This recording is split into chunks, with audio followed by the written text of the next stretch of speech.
Olá, irmãos, que a paz de Jesus se faça com todos nós, que tenhamos uma boa reunião.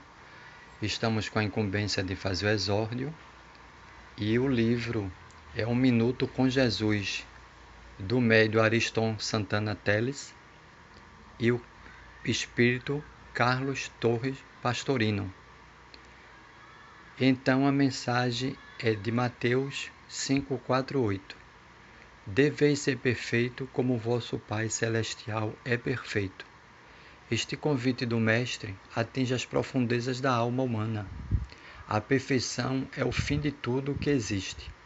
O universo move-se na luz do pensamento de Deus, expandindo e transformando-se constantemente. Deus é a perfeição no absoluto. Você é filho dessa potência, dessa grande luz. Pense nisso. Mentalize beleza, poesia e claridade, mesmo nas noites mais escuras. Exija o melhor de você mesmo. Cristo é o modelo. Aprimore os seus gestos, sua maneira de agir e de ser. Caminhe sereno e resoluto para a perfeição. É uma mensagem muito conhecida, o ser de perfeito, e às vezes algumas pessoas entendem ou afirmam que só Deus é perfeito, Jesus é perfeito, mas nós espíritas que estudamos, que conhecemos a lei da evolução, sabemos que a perfeição é relativa ao nosso grau evolutivo, à nossa condição. E nós aqui complementando o estudo do livro Evangelho por Emmanuel, que ele fala do Evangelho Mateus, e ele tem as outras obras que gostamos sempre de lembrar, Lucas, João e Marcos, quem quiser depois pesquisar. Temos os 4 evangelistas, e ele tem uma mensagem muito interessante, comentando a passagem 548 de Mateus, que tem como tema a bondade. Ao apelo do Divino Mestre, recomenda-nos sede perfeito. Evitemos a indesejável resposta da aflição. Ninguém podia atrair os princípios de sequência que governam a natureza, e o tempo será sempre patrimônio divino, em cujas bênçãos alcançaremos a realização que a vida espera de nós. Antes de cogitar da colheita, atendamos à sementeira, antecipando a construção do teto de nossa casa espiritual. No aprimoramento que nos cabe atingir, edificamos os alicerces no chão de nossas possibilidades humildes, erguendo sobre eles as paredes de nossa renovação, a fim de não nos perdermos no movimento vazio. Iniciemos a perfeição de amanhã com a bondade de hoje. Ninguém é tão deserdado do mundo que não possa começar com o êxito necessário. Não intente curar o enfermo de momento para outro. Cede-lhe algumas gotas de remédio salutar. Não busque regenerar o delinquente a rudes golpes verbais. Ajuda-o, de algum modo, oferecendo-lhe algumas frases de fraternidade e compreensão. Não procures estabelecer a verdade no gesto impetuoso de esclarecimento espetacular, acreditando desfazer as ilusões de muitos anos em um só dia. Enceta a obra do reajuste moral com os teus pequeninos gestos de sinceridade à frente de todos. Não suponha seja possível a milagrosa transformação de alguém num caminho empedrado da crueldade ou da ignorância. Faze algo que possa servir de plantação inicial, de luz no espírito que te propôs reformar. E ainda, em se tratando de nós, não julgueis seja fácil converter nossa própria alma para Jesus, num instante rápido. Trazemos conosco vasto acervo de sombras e precisamos serenidade e diligência para desintegrá-las, pouco a pouco, ao preço de nossa própria submissão à lei do Senhor que nos rege os destinos.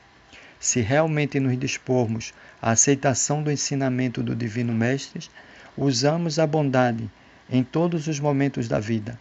bondade para com o próximo, bondade para com os ausentes, bondades para com os nossos opositores, bondades para com todas as criaturas que nos cercam.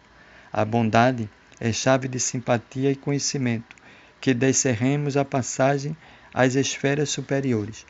Com ela seremos mais humanos, mais amigos e mais irmãos.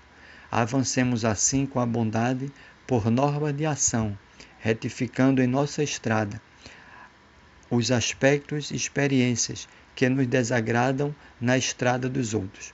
E desse modo, estejamos convictos de que o sonho sublime de nosso aperfeiçoamento encontrará em breve futuro plena concretização na vida eterna. Então, essa mensagem foi de Emmanuel, comentando sobre Mateus 5,48, no Reformador de 1957.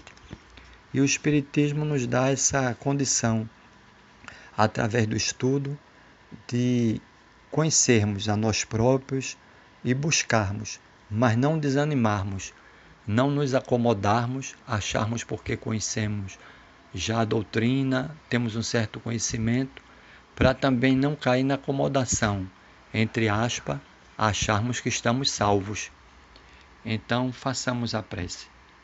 Jesus amado, que esta reunião da noite de hoje transcorra em harmonia, em paz, lembrando, Senhor, que possamos orar não só agora, durante esse momento, mas que seja a ocupação nossa, que já que a maioria de nós estamos necessitando ficar em casa, possamos vibrar, orar por todas as pessoas que estão passando dificuldade, pelos governantes que possam tomar decisões corretas, todos esses cientistas, esses missionários da saúde que estudaram e agora estão mostrando essa beleza que é a medicina, que é a ciência humana, que trata do nosso corpo, que não nos acomodemos, Senhor, que essa reunião transcorra em clima de paz e harmonia e o conteúdo da noite também venha nos esclarecer, nos tornamos melhores rumo a essa perfeição proposta pelo Mestre Jesus. Assim seja. Olá, gente, bom dia. Eu sou Silvio Pereira e estamos aqui gravando essa palestra, né? E espero encontrar todos bem. Como nós não somos profissionais, né?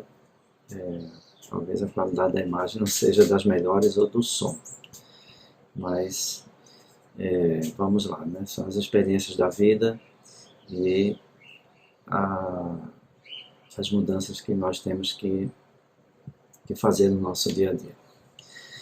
Então, vamos para o tema de hoje: carregar a cruz, quem quiser salvar a vida, perder-la. Esse é o capítulo 24, itens 17 a 19 do Evangelho segundo o Espiritismo. Então, começando aqui, eu vou começar pelo item 17, onde ele nos fala o seguinte: benditosos sereis, quando os homens vos odiarem e separarem, quando vos tratarem injuriosamente, quando repelirem com mal o vosso nome por causa do Filho do Homem. Rejubilai nesse dia e ficai em transportes de alegria, porque grande recompensa vos está reservada no céu, visto que era assim que os pais deles tratavam os profetas. Então isso aí está em Lucas, capítulo 6, versículos 22 e 23. Então, sem dúvida, que o grande desafio de todo aquele que começa na religião, né, é o desafio dentro da nossa própria casa, em que as pessoas ao nosso redor, né, combatem aquilo que nós estamos pretendendo, né, dar o passo. E ficam nos impedindo e ficam nos criticando para que a gente não tenha o êxito em sair de casa e ir em busca do Cristo. O que a gente verifica é que existe uma predisposição à crítica. Eles não querem aprender. Essas pessoas querem apenas criticar. ou seja, quer tornar escravo, preso, o seu ente querido. Escravo das suas próprias convicções, das suas próprias ideias e culturas e às vezes tradições também. Então eles estão apenas com predisposição à crítica, eles não querem aprender, eles não querem analisar a questão, eles não querem analisar a vontade da pessoa que ali está. Eles querem apenas impedir que a pessoa vá, né, até uma religião. E isso é muito comum. Os primeiros passos de tudo que a gente dá na vida nunca é fácil. Muitas vezes é complicado, principalmente quando se trata de temas mais fortes, como religião. Mas é isso. Uma vez dado esse primeiro passo, então a gente consegue caminhar, né? Consegue evoluir, consegue ser feliz naquilo que nós buscamos. Cada obstáculo que encontramos e superamos é um degrau que subimos na nossa fé. E isso é o que importa, né? Eu, por exemplo, eu encontrei obstáculos para ir até o Espiritismo, né, para buscar aquilo que eu tinha como verdade, né? Aquilo que eu tinha como propósito de vida. Mas, depois que nós damos o primeiro passo, então as coisas se abrem, as coisas melhoram, tudo muda, né? E tudo acaba por dar certo. Então, seguindo aqui no nosso tema, né, é bom a gente lembrar, por exemplo, que Jesus também renunciou a tudo e se dedicou à sua tarefa. Então, Jesus, sendo o nosso modelo, nosso guia, foi o que ele fez. A primeira coisa que ele fez foi renunciar a tudo. Hoje, essa parte de renúncia, ela é muito, muito melhor para nós, né? Os apóstolos, por exemplo, eles tiveram que abrir mão das suas casas, das suas famílias, das suas profissões e seguir na estrada, né, botar o pé na estrada como Cristo. Hoje em dia, não necessariamente é preciso fazer isso. Desculpem o cansaço, gente. É que eu trabalho em um hospital e o ritmo lá está forte, tá? Mas seguindo aqui. Então, antes, na época dos apóstolos, né, dos primeiros cristãos, era muito mais difícil que os dias atuais, né, tendo que renunciar a tudo. Mas hoje em dia já não é necessário fazer isso. Por exemplo, o Chico Xavier fez um grande trabalho, né, um trabalho extraordinário, exemplar, todos nós conhecemos, e o Chico Xavier não saiu de casa, nem abandonou o seu trabalho, nem abandonou a sua família. Ele apenas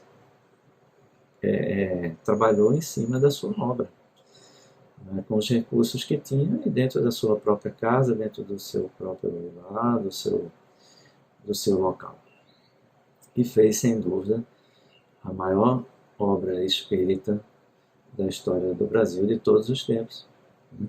Então veja que bom, como as coisas já facilitaram para todos nós, né? E mesmo assim nós ainda temos uma dificuldade enorme de conseguir sair de casa ou na nossa própria casa realizar alguma tarefa em prol do bem, em prol do cristianismo, em prol do bem de si próprio, principalmente. Então, observando aqui no livro Boa Nova, de Humberto de Campos, no capítulo Amor e Renúncia, Pedro questiona Jesus sobre esta situação de colocar o reino de Deus acima de pai e mãe, acima de pai e mãe, de família. E vamos ver qual foi a resposta de Jesus para Pedro.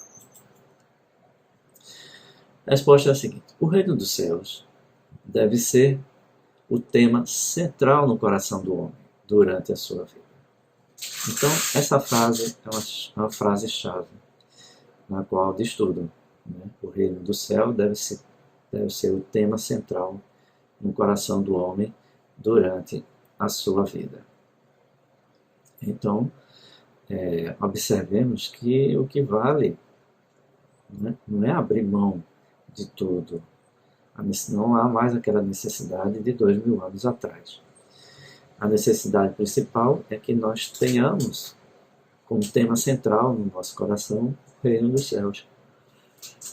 Olha, o cansaço está grande.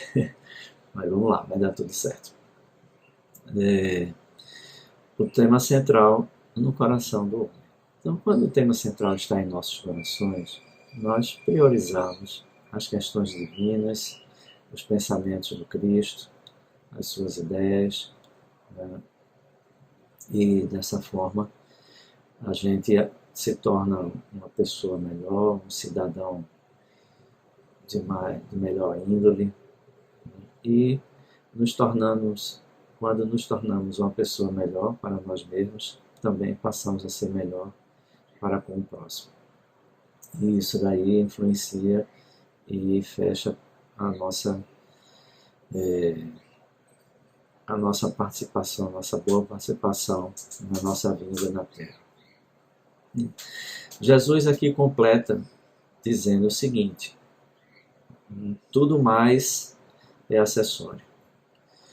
Ou seja, a família, o trabalho, enfim, as outras atividades paralelas, elas são acessórios. Ou seja, elas estão em segundo plano. O que não quer dizer que não tenhamos que ter cuidado ou atenção com o segundo plano. Claro que devemos ter, sim, nos tempos atuais. Mas, colocando sempre esses acessórios dentro do crivo das leis divinas, né? Dentro do limite da coerência e dos ensinamentos do Cristo. E ele continua dizendo aqui a Pedro, no livro Boa Nova, ele continua dizendo o seguinte: como são raros os que sabem ser dele por amor ao reino de Deus. E de fato são raros mesmo. Eu comecei no Espiritismo através da dor e não do amor. Mas estou aqui firme há mais de 25 anos, né, que eu tive o prazer de conhecer a doutrina espírita e o mérito também, né? Principalmente o mérito de ter a oportunidade de conhecer a doutrina espírita. Então ele fala aqui, né, como são raros os que sabem ser dele por amor ao reino de Deus. Embora no começo eu tenha chegado pela dor, depois isso vai se desenvolvendo e se transforma em amor. E hoje, cada um de nós realizamos as nossas tarefas, esses que deram sequência, né, a esse tema central no coração, que é o reino dos céus. E ele continua dizendo aqui o seguinte: raros os que sabem ser dele por amor ao reino de Deus, e partir em silêncio, esperando um instante que Deus pronuncia. Que instante é esse que Deus pronuncia? Ele pronuncia através da voz, do som, da imagem? Não. Ele pronuncia através do amor que surge dentro de nós. Ao longo do tempo, com o passar dos dias. Então, esse anúncio, ele vem de dentro de nós, né, de forma simples, sucinta, discreta, e que muitas vezes a gente só percebe que estava ali dentro de nós quando chegamos lá na frente e atingimos um grau melhor de conhecimento das coisas. E ele continua falando então aqui para Pedro: entretanto, Pedro, ninguém se edificará sem conhecer essa virtude e saber renunciar com alegria à vontade de Deus. Então veja, ninguém se edificará sem conhecer essa virtude. e saber renunciar com alegria à vontade de Deus. Ora, essa palavra alegria é interessante, né? É como um aluno. Um aluno de um colégio, um estudante, ele tem duas opções. Ele pode estudar com sofrimento e se transformar num grande profissional, como ele pode também estudar com alegria e se transformar também num grande profissional. É uma questão de escolhas, né, que cada um de nós temos. E essas escolhas, elas vão determinar a forma como a gente aproveita e como a gente vive as oportunidades divinas. Se escolhemos a primeira opção da escola pela dor, né, pelo sofrimento, pela imposição, então teremos boas notas, teremos bons resultados também. Mas a caminhada vai ser árdua e dura. Enquanto que se estudamos com alegria, com vontade, com determinação, né, certos do objetivo que nós pretendemos cumprir, então tudo aquilo que estudamos e vivenciamos na escola, né, passa a ser uma alegria. E aí sim, essa segunda opção é a vontade de Deus. É a vontade de Deus que nós realizemos o nosso aprendizado com alegria, com bem-estar e com boa vontade. Seguindo aqui, vamos para a questão 18 do tema de hoje, e ela nos diz o seguinte: chamando para perto de si o povo e os seus discípulos, disse-lhes Jesus: se alguém quiser vir nas minhas pegadas, renuncie a si mesmo, tome a sua cruz e siga-me. Então, quando ele fala em renunciar a si mesmo, há 2000 anos atrás era uma situação diferente da de hoje. Renunciar a si mesmo há 2000 anos atrás significava renunciar em todos os campos, né? No campo profissional, no campo familiar, enfim, em todas as áreas. Hoje, renunciar a si mesmo tem um sentido mais forte no propósito de renunciarmos aos nossos caprichos, às nossas luxúrias, digamos assim, às nossas incompreensões, aos nossos sentimentos, né, de vibrações mais inferiores. É renunciar àquilo que são os pontos fracos que ainda tem dentro de cada um de nós. Tome a sua cruz e siga-me, é o que ele diz. Então observe que ele teve a cruz dele, né? Não vamos esquecer disso. Ele teve a cruz dele e ele simplesmente seguiu em frente nessa cruz. Ele não procurou diminuir o tamanho da cruz. Ele procurou carregar e cumprir com a sua tarefa, sendo ele nosso modelo e nosso guia, né? Então esse é o melhor caminho para todos nós. E ele continua dizendo aqui, né? Tome a sua cruz e siga-me. Esse siga-me é, né, estarmos sempre ao seu lado, dentro de nossos corações. Pode ser dentro das nossas casas, pode ser dentro da religião, né? Pode ser também abandonando tudo isso e se dedicando exclusivamente à causa do Cristo. Sim, como na época dos apóstolos, nós sabemos que cada um tem as suas escolhas. E ele continua dizendo aqui: perde-se-á, e aquele que se perder por amor de mim e do Evangelho se salvará. Ou seja, né, porquanto aquele que se quiser salvar a si mesmo, perder-se-á. E aquele que se perder por amor de mim e do Evangelho se salvará. Então, o que eu tenho visto hoje em dia, né, muitas pessoas que simplesmente elas abandonam tudo, toda a sua parte religiosa, toda a sua parte de fé, em prol de uma vida exclusivamente mundana. Eu vejo pessoas, pessoas até com bastante conhecimento, que de uma hora para outra enveredam neste caminho.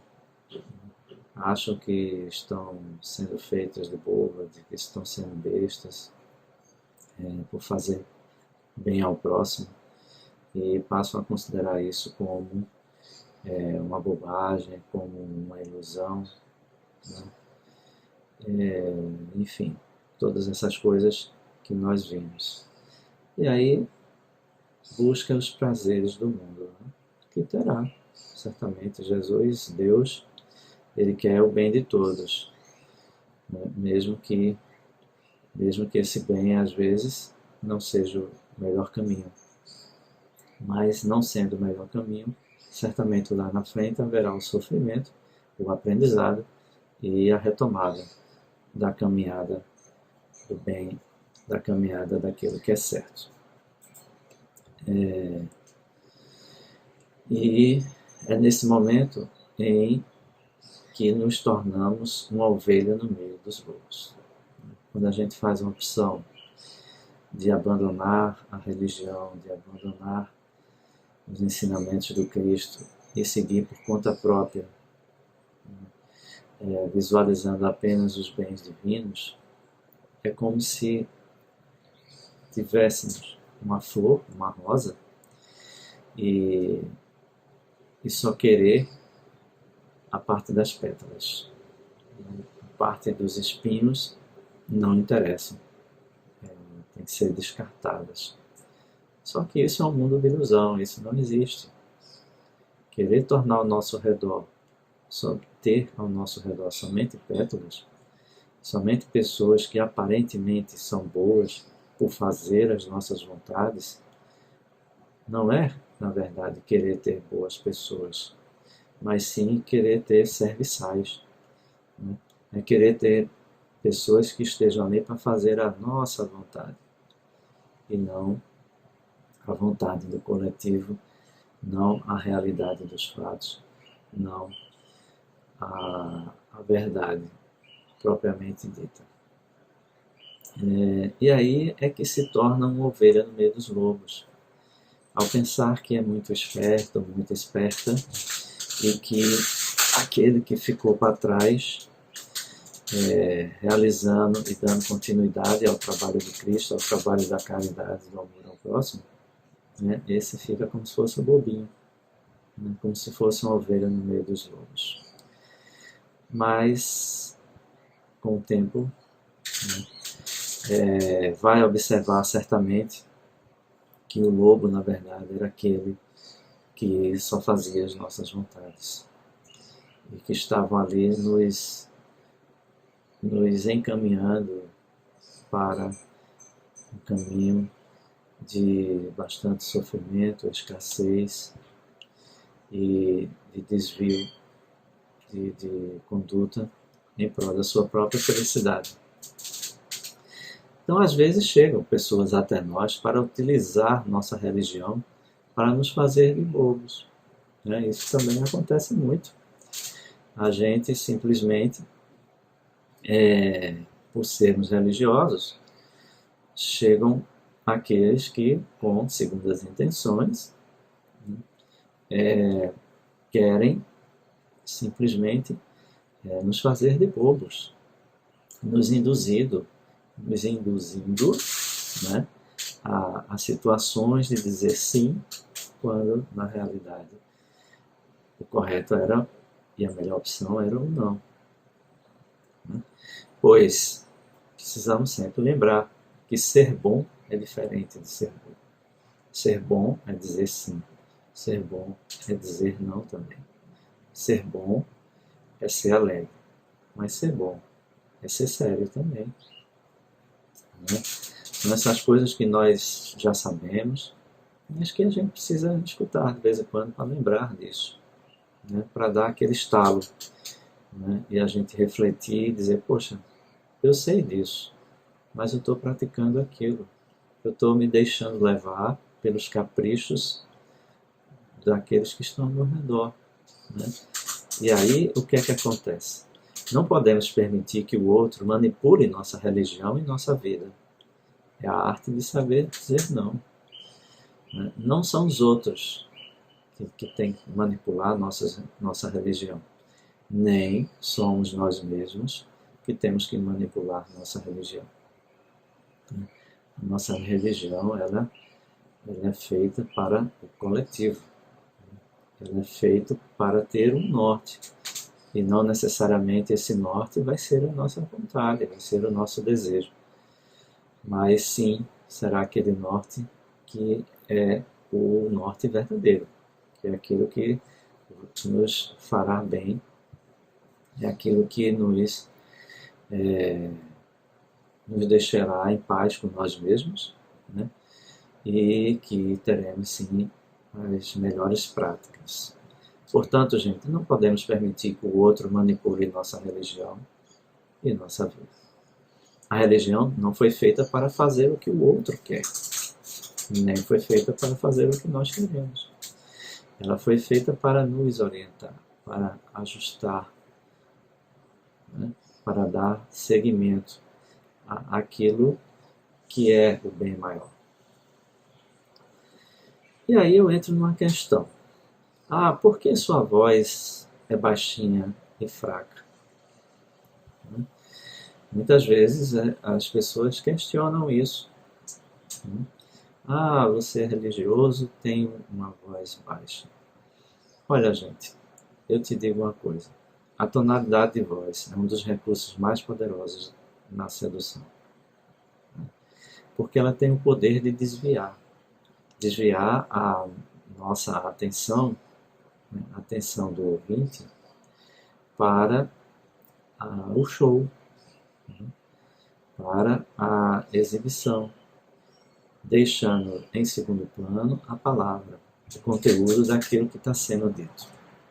E aí é um momento em que nos deixamos levar por um sorriso bonito, por uma voz bonita, né? E por uma tonalidade de voz maravilhosa.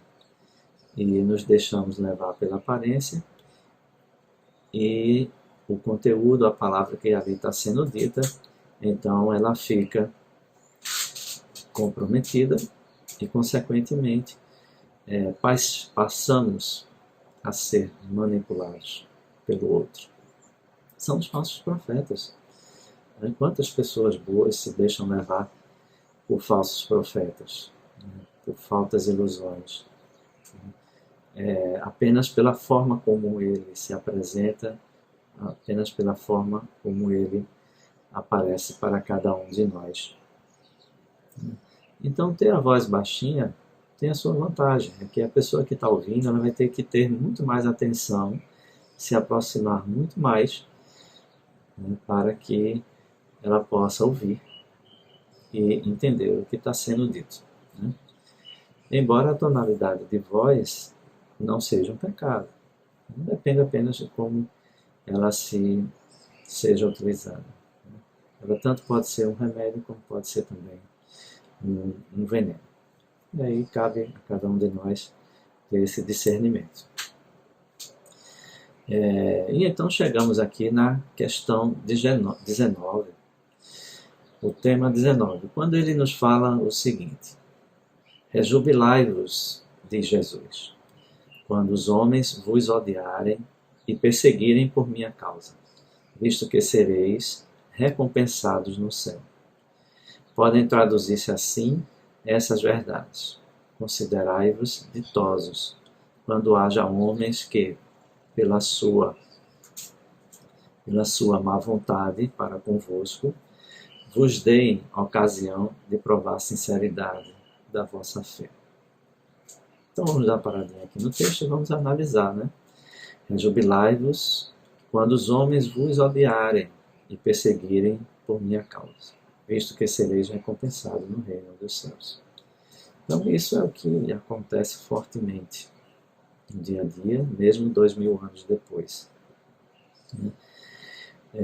sem dúvida alguma que encontramos pessoas que não conseguem compreender aquilo que nós estamos falando e a intenção que nós temos. Então não adianta querer agradar a todo mundo o tempo todo, porque não vai conseguir nem agradar a si mesmo o tempo todo. Não vai. O Cristo, ele não tem como propósito agradar a todo mundo. Ele tem como propósito levar o melhor caminho para todos nós. Então ele diz aqui, podem traduzir-se assim essas verdades. Considerai-vos ditosos, quando haja homens que pela sua má vontade para convosco vos dê ocasião de provar a sinceridade da vossa fé. Esse é o momento de provar a fé, né? Através da paciência, da resignação, da compreensão, da voz baixa. E seguir em frente com essas pessoas que vão estar ali convivendo ao nosso lado, né? Com um objetivo único de atrapalhar. Mas é isso, né? A gente vai ter que fazer o uso da razão sobre a emoção, o que não é fácil, né? No nosso grau evolutivo, não é fácil fazer o uso da emoção acima da razão. Mas também não é impossível, né? Não é impossível. Na medida em que nós nos amadurecemos em nossas convicções, vamos tendo mais segurança de si mesmos, né? E tendo mais o discernimento de separar o joio do trigo. Voltando aqui para o texto, ele diz o seguinte, né? Vos dei a ocasião de provar a sinceridade da vossa fé, porquanto o mal que vos façam redundará em proveito vosso. Então, todo mal que recebermos, né, redundará em proveito nosso. Quantas vezes nós esquecemos disso? E nos magoamos e nos deixamos levar por determinadas bobagens que são ditas, bobagens que machucam e que beliscam, né, a nossa consciência e acabam por nos trazer dor, insatisfação e incompreensão. E ele continua aqui falando: lamentai-lhes a cegueira, porém não os maldigais. Essa é a parte difícil, né? Lamentar a cegueira e não maldizer, não desejar o mal àquele. Eu vejo bons espíritas que, não só espíritas como de outras religiões, desculpa gente, é o cansaço mesmo, não só espíritas como de outras religiões, que ao terem um confronto, uma discórdia, o desgaste do dia a dia, não só lamentam a cegueira, mas também maldizem. E aí acabam por se prejudicarem ao maldizer o próximo, né? E depois acrescenta: toma a sua cruz, acrescenta Jesus, né? Toma a sua cruz aquele que me quiser seguir. Então, se Jesus tivesse o propósito de tirar a cruz de nós para facilitar a nossa caminhada, ele não teria dito isso, né? Tome a sua cruz aquele que me quiser seguir. Ou seja, ele aqui está entregando a cruz, ele não está retirando a cruz, né? Ele não está retirando a cruz, ele carregou a sua cruz sem retirá-la. Então tome a sua cruz aquele que me quiser seguir, isto é, suporte corajosamente as tribulações que sua fé lhe acarretar, dado que aquele que quiser salvar a vida e seus bens, renunciando a mim, perderá as vantagens do reino dos céus. Enquanto os que tudo houverem perdido nesse mundo, mesmo a vida, para que a verdade triunfe, receberão na vida futura o prêmio da coragem, da perseverança e da abnegação, de que deram prova. Então, lembra aí de Joana de Cusa, né? O grande desafio que ela teve já no finalzinho da sua tarefa ali, né, no posto de fogo, junto com o seu filho. que foi extremamente difícil. E ele diz aqui: mas aos que sacrificam os bens celestes, aos gozos terrestres, Deus dirá: já recebeste a vossa recompensa.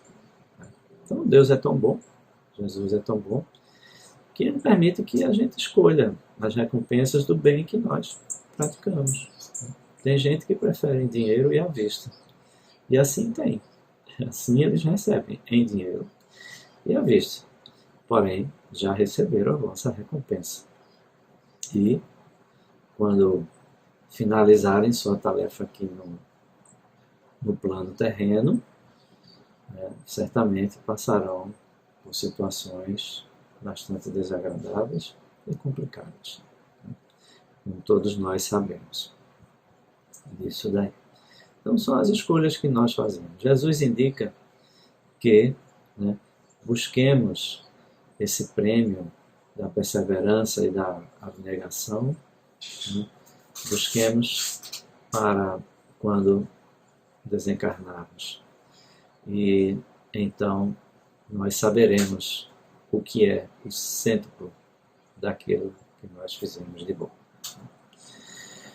Seguindo aqui em frente, ele nos diz o seguinte: enquanto carregamos a cruz, existem momentos em que podemos ser ajudados através do pedido de ajuda pela prece. Então, nunca vamos esquecer, gente, da ajuda pela prece. E nunca vamos esquecer também o seguinte: não seria mais interessante, ao invés de pedir para aliviar o peso da cruz, não seria melhor pedir para fortalecer os ombros? Não é? Todos nós sabemos, gente, que o tamanho da cruz é necessário para que a gente atravesse os abismos. Se essa cruz for menor, mais leve, ela não suportará, não servirá de ponte para que atravessemos esses abismos, esses buracos, essas valas na nossa caminhada. Então essa reflexão é muito importante, né? Ao invés de pedir para aliviar o peso da cruz, não seria melhor pedir para fortalecer os ombros? Já está na hora da gente enxergar dessa forma, né? Visualizar e fortalecer os nossos ombros, ao invés de querer a facilidade, a ilusão, né? Ao invés de querer burlar a nossa caminhada. A cruz é a ponte que nos leva a um mundo melhor. Portanto, ela deverá ter sempre o tamanho necessário para vencermos a nossa jornada, né? Para vencermos tudo aquilo que nós buscamos. É muito comum a gente ver pessoas, e às vezes nós mesmos, né, querendo aliviar o peso da cruz, achando que isso é a melhor opção. E a gente até pede a Deus. Não compreendemos o porquê de tanto peso na cruz, né? E aí a gente acha que está mais pesado do que nós poderíamos carregar. E sabemos que não é bem por aí, né? Então vamos cuidar de fortalecer os nossos ombros, né? E lembrar sempre que a cruz é a ponte que nos leva a mundos melhores. Seguindo em frente, renunciar aos interesses pessoais sempre que os coletivos foram mais importantes. Então, renunciar aos interesses pessoais sempre que os coletivos forem mais importantes. É a questão do egoísmo, né?